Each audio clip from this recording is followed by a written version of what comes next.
Well, hello there and welcome back to the Plymouth Life Centre for another intrepid instalment of what happens at the Devon Business Show 2024, brought to you by the Devon Chamber of Commerce. Massive thank you to our podcast sponsors, Westcott's, and of course to every business that has attended here, exhibited here, and hundreds of people have already walked through the door. We've not been open that long. The noise down there is actually quite something. This has become a really, really great way of launching the Devon Chamber of Commerce with regards to its business show for 2024. Now, we've got some lovely gentlemen around the table here. We'd like to welcome our headline partner for Purpose from Find It in Plymouth, Paul Young. Hello, Paul.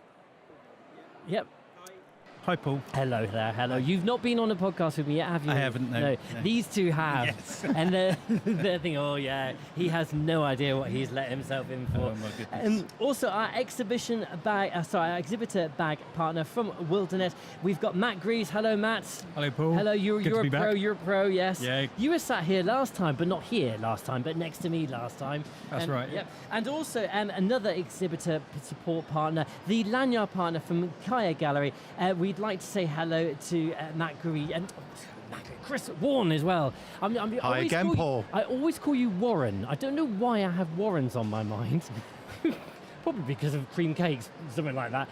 My actual LinkedIn intro says, family first, Cakes. business a very close second, Yes. big fan of cake. Oh, lovely. And people always pick up on the big fan of cake. On the cake, and being like yourself, Paul, being on the Barbican, we are partial to... Yes, to a quick pasty at lunchtime.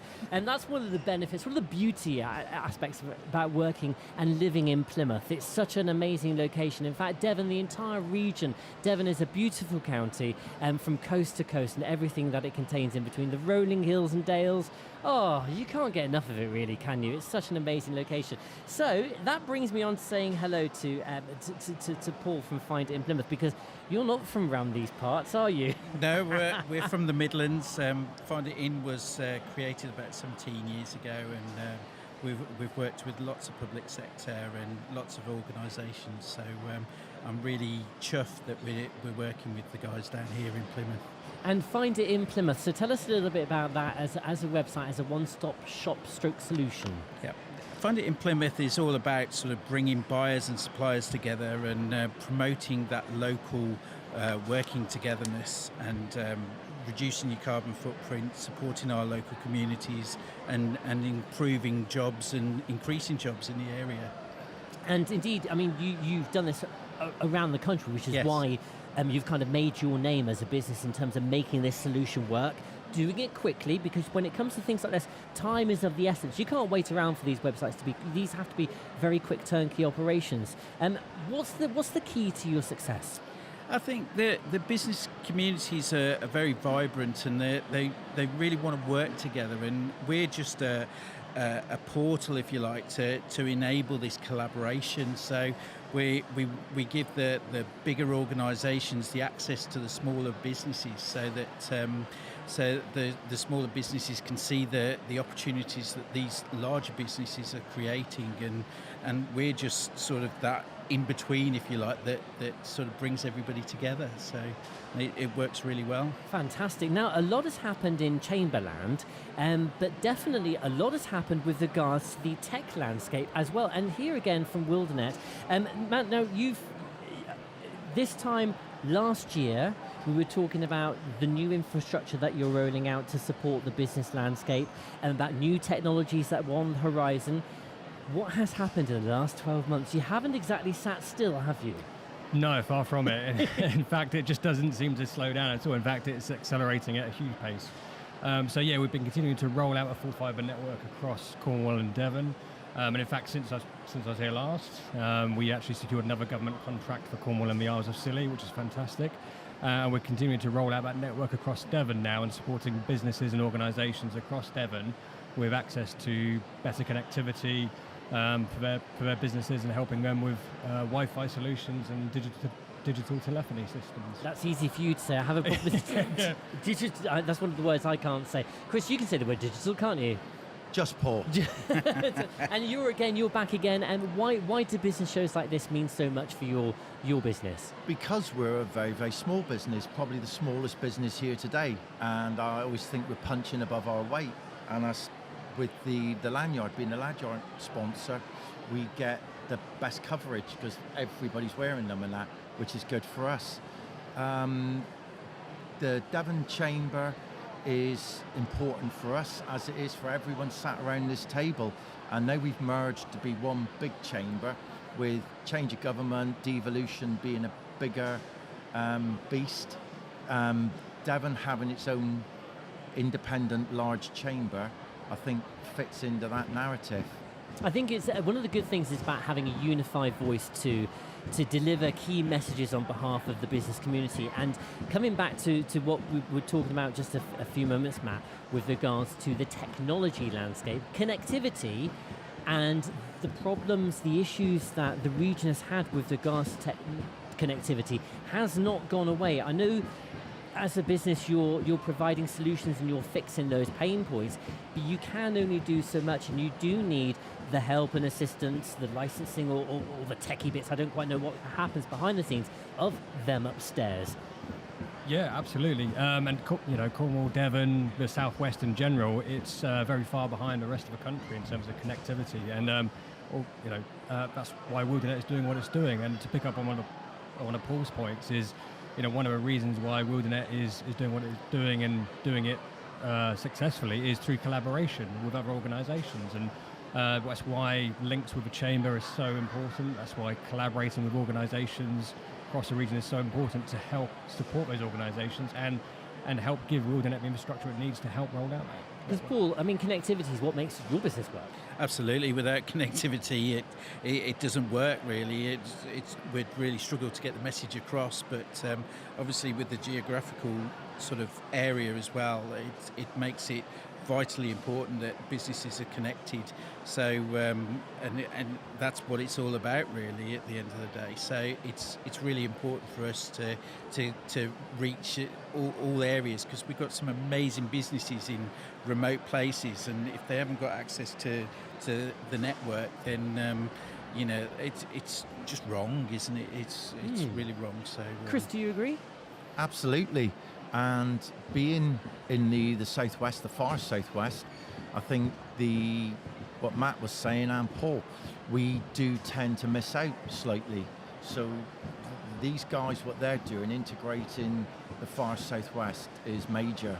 Yeah, absolutely. I want to share a personal experience, because we, as an organisation, Fresh Air Studios, we've moved from one location on Cromwell Street right into the dead centre of Plymouth city centre. You probably couldn't get a more connected location in terms of getting there for transport, parking facilities if you do need to come using 4 wheels or more, cycling facilities excellent, going out for the odd, as we mentioned earlier, the cake or the pasty at lunchtime. It's a really well connected place in many, many ways, apart from data. We couldn't get a leased line. Why? Yeah, we can absolutely It's believe weird, that. isn't it? It really is. You think cities like Plymouth, Exeter, and Plymouth in particular, we know how poorly connected it is, and there's a huge amount of work there to build that infrastructure. And that's why we are working to support those areas where we can. But yeah, Plymouth is really underserved in terms of connectivity, and it really does need addressing, because we are kind of geographically out on a limb here in the southwest, but actually with that connectivity, there's no reason why Plymouth, Devon as a whole, the southwest, cannot be on a par with central London in terms of its ability to do business. Why do you think things aren't happening quicker? I guess it's a really difficult answer. It's a difficult question to ask, but you must experience a lot of frustration when you want to roll things out, and perhaps you're experiencing red tape. Is that one of the things that does happen? Yeah, a big part of it is the funding needed to roll out the network. One of the reasons why we don't have fibre in as many places down here in the southwest as what other areas of the country enjoy is because it's effectively been left behind because of the rurality of the location. It's so much more expensive, so much more difficult to roll out a network in this area because of the landscape, the topology, and that's why it has been left last, if you like. So we're really playing catch up, and it's not just here in the southwest. There's other rural areas of the country which are going through exactly the same thing, and we're on a journey to catch up. Yeah, it is that catching up thing, because I tend to. I've been abroad a few times. I know that in Eastern Europe there are cities where they've got fibre immediately. They've got gigabit internet to various apartment blocks, and it's because it's kind of new. We're still trying to turn around old infrastructure, a bit like our railways, I guess. You know, it's one of the things when you're first and you're early to innovate, you kind of sit on it, and then it does catch you up over time. So, Paul, you with regards to Find It in Plymouth, one of the things that you're enabling is the accessibility for businesses to communicate and reach out to other businesses to supply solutions and services. So you're about connectivity in a different way, aren't you? Yeah, it's a network in essence that brings people together. So, everybody is a potential buyer and a supplier. So we encourage not only the bigger organisations to source locally, but also the startup businesses and the micro businesses, right through to the large businesses to post their opportunities on the site, and just collaborate and work together and buy from each other, because we keep the Plymouth pound in the Plymouth area. We've got some amazing businesses doing amazing things, and why can't we shout about it? So it's really important for us that we promote that. And the thing that really amazes me with Find It is that on your doorstep you've got these fantastic businesses that you don't actually know about, and it's that's what we're trying to do, is just promote that and just show what great business communities we've got in the area. Because I guess the concept of good procurement doesn't just sit with big organisations. Organisations across Devon, organisations of all sizes can still apply better buying practices, can't we? Absolutely. It's all about that value, isn't it? And as I say, with the economy the way that it is, it's important to keep the local pound in the local area, so that the local councils and governments can reinvest into technology and transport as well. So it's sort of a win-win for us all if we do that. But it's all about creating that value. Chris, as an owner of an SME, a fellow SME, because we're a micro business as well, this must be music to your ears. Yeah, the thing I liked, what Paul said was, I like the Plymouth pound. I would bring it back, because I wear another hat. I'm chair of the Barbican Traders Association. Well, you see, because with the Devon Chamber of Commerce, we might need to have the Devon dollar. Yes, if you're happy I like with that, it, Paul. yeah, okay, yeah. Yes, carry on. And classic example was yesterday. We had the Royal Princess cruise ship in, the one that was famously bottle of champagne from Lady Diana in 1984, came to Plymouth Sound. 64 people, passengers and crew at a time, were tendered into the Barbican landing stage, where we met them with the Royal Marines, the town crier, the cruise ambassadors, and we gave them maps, and we said, you are here, and if you go up the biggest expanse of natural cobbles in Western Europe, yes, the Barbican, yes, and you will eventually work your way to Plymouth Gin, the oldest gin distillery in the world, 1793. By giving them those two coordinates, they got to crisscross all the Barbican businesses, all the small independent local businesses. And I've done a quick head count this morning as quick as I could.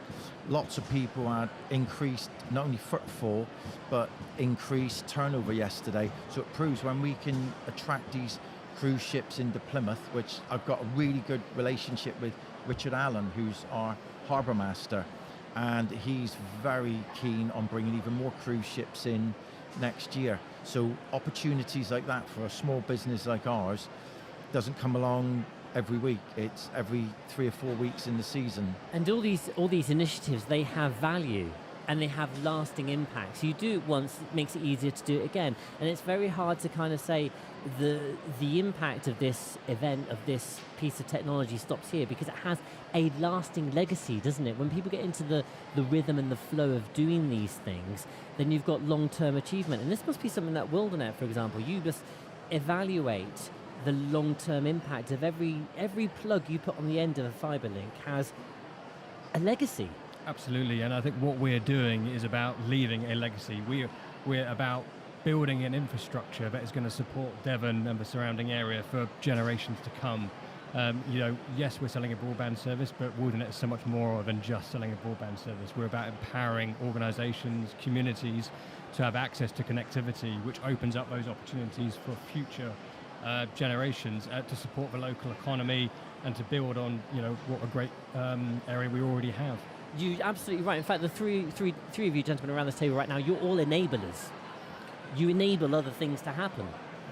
We do try, and that's what particularly you find it is all about, sort of bringing that together and sort of promoting that sort of working togetherness and promoting that great work that everybody's doing. So check it out. Fantastic. So before we close, let's go around the table. Chris, I'll start with you. You've been down and had a good look around the show. What are your thoughts of our first attendance here at the Plymouth Life Centre? I think it works a lot better. You wouldn't believe that.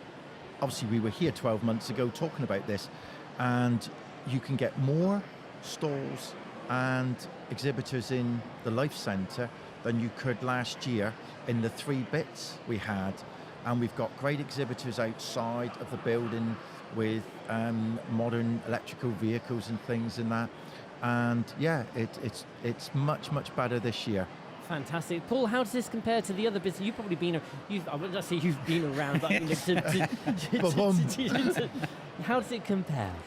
It's great. I always love events like this because there's so many amazing businesses, and as an outsider to Plymouth, I've loved being part of the Plymouth business community, and I'm meeting loads of businesses, and the businesses are fantastic, and it's great to meet so many people, and they're so lovely, and I'm going to sample the pasties on the way home as well. So you have to. Yeah, absolutely.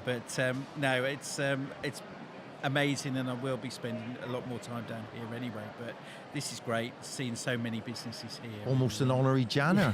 Yes, you'll be there. Matt, on reflection about business shows like this, what it means to Wildanet, and also that's my first question. And the second question is, how should Paul make the best of his visit to Devon this weekend? Sorry, this weekend. We're not even at the weekend yet. Wednesday. This week, he's probably going to stay. We'll keep him up for a few days. Well, I think, a visit to the Barbican for sure, and have some of those pasties and cakes. I think I'll be doing the same this weekend, actually, with my son. So, and yeah, sorry, what was your second question? It was about Wildanet, what it means to be at the show. Yeah. Oh, it means a huge amount, and it's incredibly exciting seeing how the Devon Chamber is really progressing, certainly the last 12 months. I mean, we've been a huge supporter of the Chamber for many years now, but to see how it's growing across Devon, now bringing in Exeter as well. And as Paul says, these kind of shows, I live in Plymouth, have done for 20 years. It makes me so proud to be here and to see the extent of the businesses we have coming together, and seeing just how vibrant our business community is and how much opportunity there is. We've got a huge amount of opportunity here. Fantastic. Thank you very much for joining us around the table here. It's all about making new connections. It's all about reinforcing old ones. It's about sharing inspiration, creativity and insight. That's the key messages from the Devon Business Show here at the Plymouth Life Centre. Before I leave you for this segment, let's do some more shout-outs. We would like to say hello to Plymouth City Bus, Cornerstone Vision, the Primrose Foundation, the Eye Outlet, Brand Biscuit Studio, Case UK, Escapism Plymouth, Vespa, Eyes Up Training. I've got a few more. We've got a lot of people here today. Figulux, Plymouth Climate Connections, who we spoke to earlier today, and Connect Plymouth, Horizon Counselling Services, and of course to our good friends at Find It in Plymouth as well. Keep tuned, we've got more interviews to come throughout the day.